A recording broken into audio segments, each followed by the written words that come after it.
অবশেষে প্রকাশ্যে এলো পলাতক শেখ হাসিনা। 5ই আগস্ট 2024।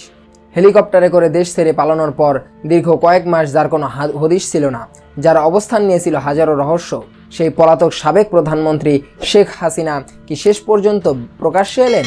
তাও আবার ঠিক বাংলাদেশের নির্বাচনের আগ মুহূর্তে। হ্যাঁ, গত 2 দিন ধরে দিল্লির মাটি থেকে আসা তার একটি বার্তা এখন সারা বাংলাদেশে তোলপাড় সৃষ্টি করেছে।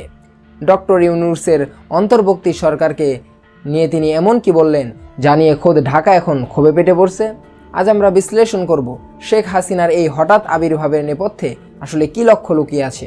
এটা কি সাধারণ কোনো বক্তব্য, নাকি বাংলাদেশের আগামী নির্বাচনকে অস্থির করার নতুন কোনো নীল নকশা?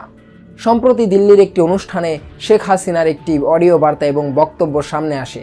5ই আগস্টের ছাত্র জনতার গণ অভ্যুত্থানকে তিনি একটি ষড়যন্ত্র হিসেবে অভিহিত করেছেন। শুধু তাই নয়, ডক্টর ইউনূসের সরকারকে তিনি ফ্যাসিস্ট এবং অসাংবিধানিক বলে আক্রমণ করেছেন। হাসিনা দাবি করেছেন যে তার দলকে ছাড়া বাংলাদেশের কোনো সুষ্ঠু নির্বাচন হওয়া সম্ভব নয়।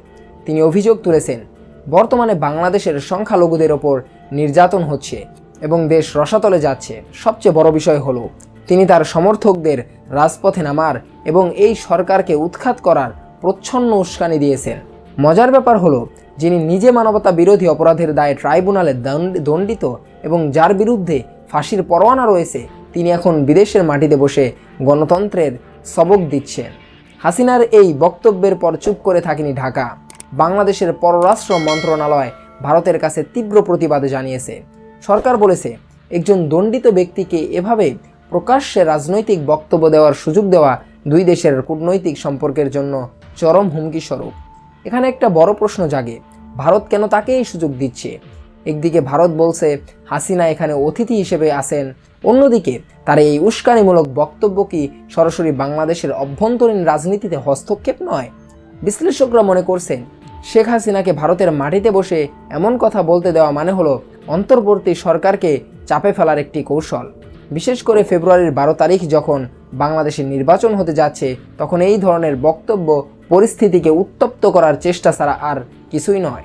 এবার আসা যাক আসল বিশ্লেষণে।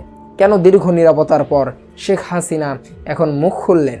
এর পেছনে 3টি কারণ হতে পারে। নির্বাচনে অস্থিরতা সৃষ্টি। আওয়ামী লীগ এই নির্বাচনে নিষিদ্ধ বা অংশ নিতে পারছে না, তাই হাসিনা চাচ্ছেন এমন একটি পরিবেশ তৈরি করতে যাতে বিশ্ব দরবারে এই নির্বাচনকে প্রশ্নবিদ্ধ করা যায়। নিজেদের কর্মীদের চাঙ্গা করা। 5ই আগস্টের পর আওয়ামী লীগের কর্মীরা কার্যত আত্মগোপনে। নেত্রীর কণ্ঠস্বর তাদের আবার মাঠে নামার সাহস যোগাতে পারে।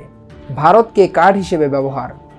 শেখ হাসিনা বোঝাতে চাচ্ছেন তিনি এখনও দমে যাননি এবং দিল্লির সমর্থন তার সাথেই আছে। কিন্তু বাস্তবতা হলো, বাংলাদেশের মানুষ কি আর সেই পুরনো দিনগুলোতে ফিরে যেতে চায়? জুলাই আগস্টের সেই রক্তের দাগ কি এত সহজে মুছে যাবে? হাসিনার এই বক্তব্যে কি সাধারণ মানুষের মধ্যে সহানুভূতি তৈরি হবে, নাকি ক্ষোভ আরও বাড়বে? শেখ হাসিনার এই বক্তব্য কি আগামী নির্বাচনের সমীকরণ বদলে দেবে, নাকি এটি তার শেষ মরণ কামড়? দিল্লির মাটি থেকে এই ধরনের উস্কানি কি বন্ধ হবে? আপনাদের কি মনে হয়, শেখ হাসিনাকে কি ভারত শেষ পর্যন্ত বাংলাদেশের হাতে তুলে দেবে?